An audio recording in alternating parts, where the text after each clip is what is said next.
Divisibility test by 3. How to know given number is divisible by 3. Example के लिए एक number लेते हैं, ये नंबर है। अब इसको मालूम करेंगे कि 3 से डिवाइड होगा या नहीं हो।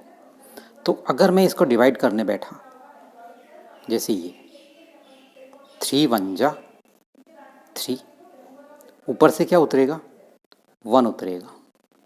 डिवाइड होने के बाद में हम एक डिजिट नेक्स्ट वाला उतार सकते हैं या दोनों को साथ में डिवाइड कर सकते हैं, लेकिन ये अकेला 3 1 जा 3 हो गया, ऊपर से 1 उतरा, लेकिन ये 1 अब डिवाइड नहीं हो सकता है अकेला। 3 1 जा 3 यानी ज़्यादा हो जाएगा इस 1 से। तो मुझे क्या करना पड़ेगा, नेक्स्ट डिजिट उतारूंगा। तो नेक्स्ट डिजिट उतारने के लिए मुझे पहले यहाँ 0 लगाना पड़ेगा, फिर नेक्स्ट डिजिट उतरेगा। एक बार उतर गया, उसके बाद में अगर दोबारा चाहिए तो यहाँ 0 लगाओ और फिर उतारो। ये 2 3 4 जा 12, यहाँ कुछ नहीं बचा, 2 में से 2 गया तो कुछ नहीं, 0 0।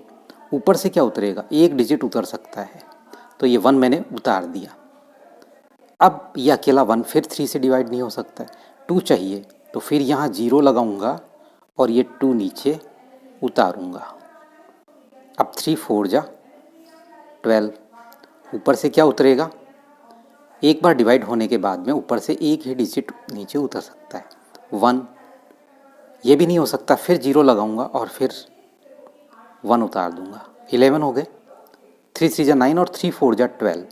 3 4 जा 12 करने पर 3 2 जा 6 होते हैं, जो कि बहुत ज़्यादा छोटे हैं इससे, और 3 3 जा 9 इसके छोटा है, और 3 4 जा 12 इससे बड़ा है। तो ये नहीं चलेगा, ये छोटा है, ये नहीं चलेगा क्योंकि इससे बड़ा तो 3 3 जा 9 है 11 से, तो ये चल जाएगा। 3 3 जा 9, कितना बचा, 11 में से 9 जाएंगे तो 2 बचेंगे।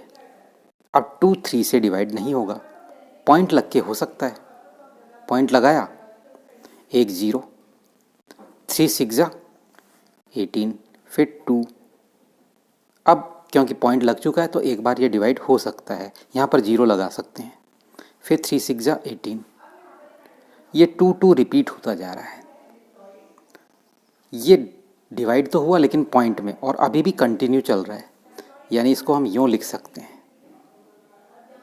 तो ये डिवाइड नहीं हो रहा कम्प्लीटली, पॉइंट लग करके हो रहा है, लेकिन इसको नहीं मानेंगे, तो ये डिविजिबल नहीं है। एक दूसरा नंबर लेते हैं। पहला नंबर तो ये करके देख लिया कि ये नंबर इससे 3 से डिवाइड नहीं हो। 1,21,211 is not divisible by divided by 3, नहीं हो रहा है। हम एक दूसरा नंबर लेते हैं, इसको 3 से डिवाइड करके देखते हैं। 3 से 3 2 जा 6, 1 ऊपर से 2 उतरेगा। 3 4 जा 12, यहाँ भी कुछ नहीं बच रहा, यहाँ भी। अब नेक्स्ट डिजिट उतरेगा 8। 3 2 जा 6, 3 3 जा 9 ज़्यादा हो जाएगा, 2 आ गया, ऊपर से 1 उतरेगा, 1। 3 7 जा 21, यहाँ पर भी कुछ नहीं है, यहाँ पर भी कुछ नहीं है। अब ऊपर से क्या उतरेगा, नेक्स्ट वाला 1 उतरेगा, लेकिन ये अकेला 1 डिवाइड नहीं हो सकता, तो मुझे यहाँ 0 लगाना पड़ेगा और नेक्स्ट डिजिट फिर उतारूँगा 12। 3 4 जा 12, यानी कि यहाँ कुछ नहीं बचा, तो ये नंबर 3 से डिवाइड हो गया।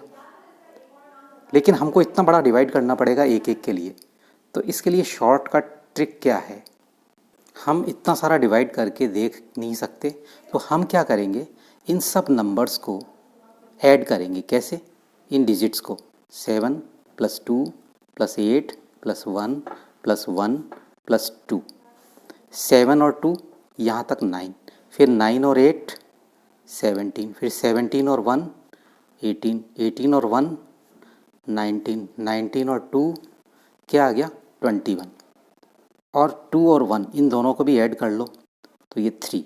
अब ये जो डिजिट है, नंबर आया, ये 3 से डिवाइड हो रहा है या नहीं। अगर 3 1 जा 3 डिवाइड हो रहा है, इसका मतलब ये पूरा नंबर 3 से डिवाइड है। तो हम 3 की डिविजिबिलिटी टेस्ट इस तरीके से मालूम कर सकते हैं। कर लेते हैं ये डिवाइड होंगे या नहीं, तो इसको चेक कैसे करेंगे। 3 प्लस 4 प्लस 2, 3 4 7, 7 2 9। ये 9 3 की टेबल में आता है इसलिए नंबर डिविजिबल है 3 से। इसको देखेंगे 7 प्लस 2 प्लस 3 प्लस 9, 7 2 9, 9 3 12, 12 और 9 21। 21 दो नंबर हो गए, इनको फिर जोड़ लो तो 3। ये नंबर 3 की टेबल में आता है, या 21 भी 3 की टेबल में आ जाता है, तो डायरेक्टली हम कहेंगे ये भी डिविजिबल है। नेक्स्ट नंबर है 4 प्लस 2 प्लस 8 प्लस 5। इनको जोड़ेंगे 4 और 2 6, 6 और 8 14, 14 और 5 19, 19 3 की टेबल में नहीं आता है, या 1 और 9 को फिर ऐड कर लो तो 10। ये 10 3 की टेबल में नहीं आता है, तो ये नंबर डिविजिबल नहीं है। इसी तरीके से ये देखेंगे 3 प्लस 7 10, 10 और 5 15। 15 3 की टेबल में आता है क्या? और अगर 3 की टेबल नहीं आती तो फिर इसको ऐड कर लो, 1 और 5 कितने हो गए 6। अब तो पता चल जाएगा कि 6 3 की टेबल में आता है, तो यानी ये नंबर 3 की टेबल में आएगा, ये डिवाइड हो जाएगा। अब जैसे ये नंबर है तो इसको 3 प्लस 7 प्लस 5 प्लस 0, 3 7 10, 10 5 15 और 0 भी 15 ही रहेगा। 15 3 की टेबल में आ रहा है, तो ये 15 ये पूरा नंबर 3 से डिवाइड हो जाएगा। आपको ये वीडियो यहीं पर रोक लेनी है और ये सॉल्व करके मुझे सेंड कर